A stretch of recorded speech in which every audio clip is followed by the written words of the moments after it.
Jean-François Fontaine est en direct avec nous. Bonsoir. Votre décision Bonsoir. est-elle prise de façon définitive ? Écoutez, ce qui est la décision que j'ai prise, c'est de me préparer. Ensuite, quand le moment sera venu, je déclarerai véritablement ma candidature. Mais vous savez, une ville comme La Rochelle, eh bien, c'est quelque chose qui demande une disponibilité totale. Et donc, j'ai clairement annoncé que, courant de l'année 2013, en fin d'année 2013, je commencerai à transférer dans mon entreprise des responsabilités, à la Fédération des industries nautiques aussi, pour être disponible pour l'échéance de 2014. Alors Jean-François Fontaine, Maxime Bonneau m'a confirmé il y a moins d'une heure qu'il sera bien candidat à sa propre succession. Êtes-vous prêt à vous présenter contre lui ? Il ne s'agit certainement pas de se présenter contre l'un ou l'autre. Il s'agit simplement de présenter une candidature, une liste d'ailleurs, parce qu'il y aura autour de moi de nombreuses personnalités rochelaises. Et puis les Rochelais trancheront le moment venu. Je crois qu'il ne faut certainement pas focaliser le débat d'une personne contre l'autre. Puis l'une des premières personnes à m'avoir sollicité pour la mairie de La Rochelle est Maxime Bonneau, qui a encore peu de temps souhaitait que je lui succède. Et c'est d'ailleurs pour ça qu'il m'a dit aussi qu'il était pour lui douloureux d'apprendre vos intentions dans la presse.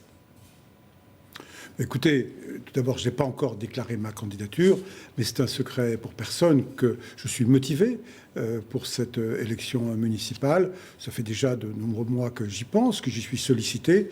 Et vous avez eu raison de souligner que ce qui s'est passé au mois de juin à La Rochelle, l'élection d'Olivier Falorni, et là je voudrais rapporter un petit bémol, c'est avant tout l'élection d'Olivier Falorni, même si j'ai tenu ma place, c'est lui qui a mené cette campagne avant tout, mais c'est vrai qu'on a bien senti un grand nombre de Rochelais qui sont venus me voir pour me dire, écoutez, Monsieur Fontaine, on aimerait bien que vous prépariez l'avenir de La Rochelle.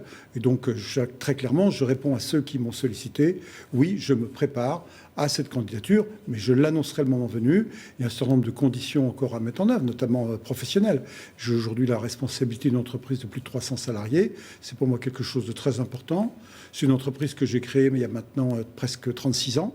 Et donc, c'est très clair, je suis très attaché à ma vie professionnelle. J'ai une question très importante à vous poser. On sait que ce sont les militants socialistes qui vont désigner les têtes de liste aux élections municipales en 2014 ou peut-être fin 2013. Vous soumettrez-vous au vote des militants ? Écoutez, je fais partie du Parti socialiste. C'est une étape qui me paraît importante, mais nous verrons ça le moment venu. Vous savez, le Parti socialiste, et particulièrement La Rochelle, a été largement secoué par ce qui s'est passé ces derniers temps.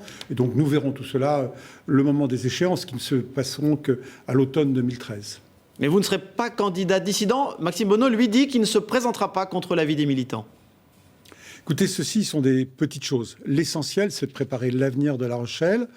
Je pense que le moment venu, nous verrons avec les militants, nous verrons aussi l'état du Parti socialiste en Charente-Maritime. Ce qui s'est passé normalement lors de l'université d'été a blessé beaucoup de monde.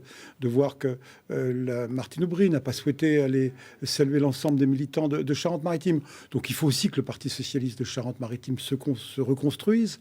Et puis nous verrons tout cela. Je veux dire, tout ça ne me paraît pas l'essentiel. L'essentiel, c'est de proposer aux Rochelais un projet, un cap, une direction pour construire l'avenir de cette belle ville.